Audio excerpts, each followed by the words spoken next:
Open Fortress is a Team Fortress 2 mod inspired by the likes of Half-Life Deathmatch, Doom, and Quake. Seeing as how TF2 started off as a Quake mod, it really feels like we've come full circle. Unlike TF2, there's only one class, being the Mercenary, and I love this dude. His personality feels like someone took Scout and Soldier, put him in a blender, with little dashes of 90s action movie cheese for good measure. This is a game I'm not familiar with, and feel free to call me a fake gamer, but I never played the likes of Quake or Doom growing up, so I'm not nostalgic for this game whatsoever.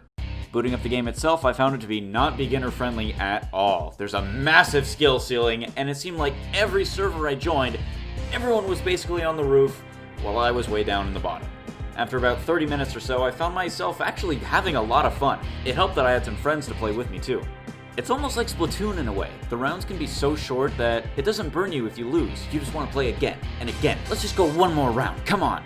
It's fast-paced, adrenaline-fueled action, which is only boosted by the stellar gameplay and music. The game is an arena shooter with game modes such as Deathmatch, Capture the Flag, and supposedly a civilian mode, but I never once found a server running for it. Deathmatch, it's what you expect. First person to a set amount of kills wins. There's no overall goal, there's no teams, there's no friendliness, just kill and kill some more. This can be frustrating, especially since the weapons in the game seemingly have no damage fall off, and you can get killed by someone shooting you with a pistol at full damage who's hiding all the way at the other end of the map. Speaking of the weapons, you got a grenade launcher, a nail gun, a rocket launcher, a Tommy gun, a lightning gun, and more. The weapons feel overpowered, I'm just gonna say that, especially the super shotgun, which kills you on one hit depending on the range. It's supposed to be a one-hit kill when you're up in someone's face, but I find it just acts on its own. Many times, I've fired at someone and barely did any damage, while other people have blasted me from like 10 feet away and got the kill. In a game with this fast-paced movement, it's like the game discourages getting up close to your enemies, while still wanting you to do so. Weapons like the rocket and grenade launcher also feel bad. Unlike TF2, there is little to no splash damage at all. Think of it like you're using the direct hit in the Iron Bomber, but there's even less splash damage. There were so many times when my soldier instincts kicked in, I fired at their feet expecting to launch them up for the kill, but it just didn't happen. Grenades have plenty of bounce and roll, yeah, but they just seem to fly everywhere, and I'll admit, I don't have the best aim in the world. I'm not very good sometimes. But even still, the nades just don't feel powerful.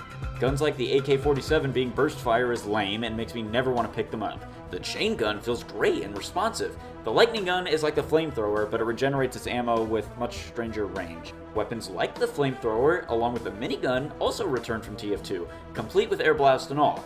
However, you can't hold the right mouse button to spin the gun and hold your fire, both of them make it go.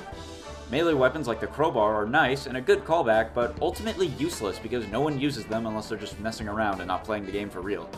The chainsaw has a Demo Knight-like charge, but none of the power. The times I held it down expecting to hurt someone and never doing any damage, even though it made sounds and everything, was way too numerous. It's like the saw just does nothing. But again, getting up in your opponent's face with a melee weapon is discouraged considering the movement options in this game, which are immense. Anyone familiar with Half-Life speedruns would know about bunny hopping, and whoo boy, is it simplified and fun here. It isn't complicated at all. Just hold the jump button with a little speed and there you go, you're zooming across the map. It's fun and accessible to everyone.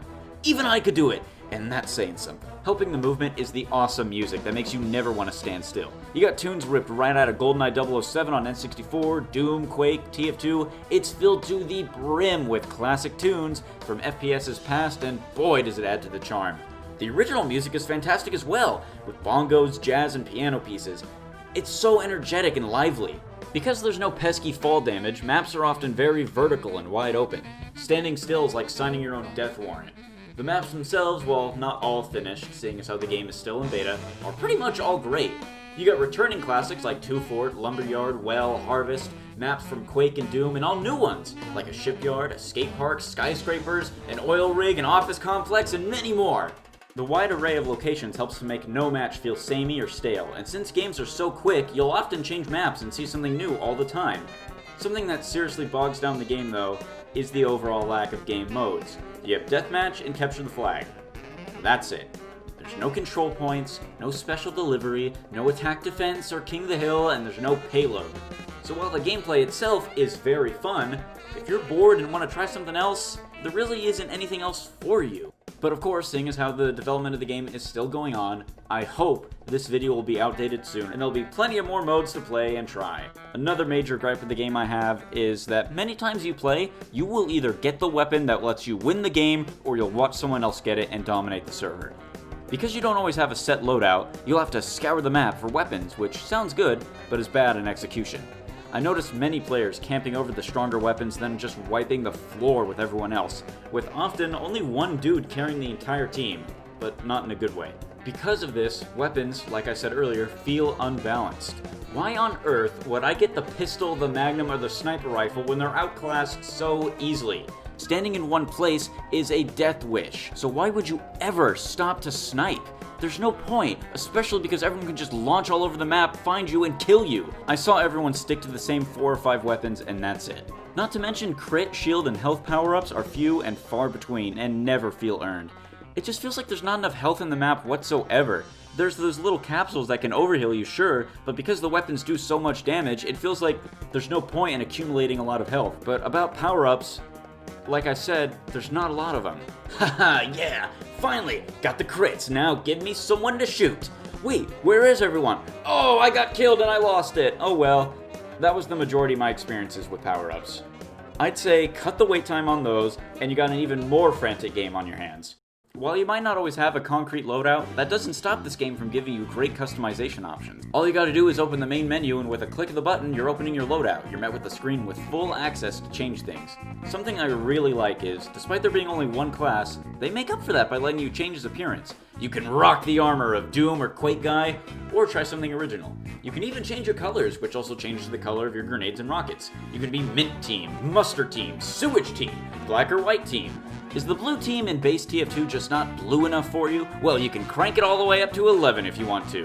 While I stick to a more natural red, the options they give you are insane. You can even customize your freaking announcer! Go with the classic Vox from Half-Life, the administrator from TF2, the game's own original announcer, Adrian Shepard from Opposing Force, Soldier himself, or even Tyler McVicker of Valve News Network. When are they gonna ask me to be an announcer? Domination! Alright, men, welcome to boot camp! Domination. Impressive. Fight! This is gonna be a battle of the ages, folks! Dominating. Domination. Go! Fight. Impressive. Dominating. Excellent. Dominating. Go. Overall, I'd say Open Fortress is a wonderful alternative to TF2, and given its current state, I think it's more than worth trying out. To me, it felt like I was playing TF2 back in 2012 again. Non-stop fun with a helpful and encouraging community to boot. I never played Quake in my life, and while again, Open Fortress is not very beginner-friendly, I still had a blast, and I think you will too. You can join their Discord if you want updates on the game, try it for yourself, which I'll leave a download link in the description, and just have fun with it. I hope to see you on a server one day.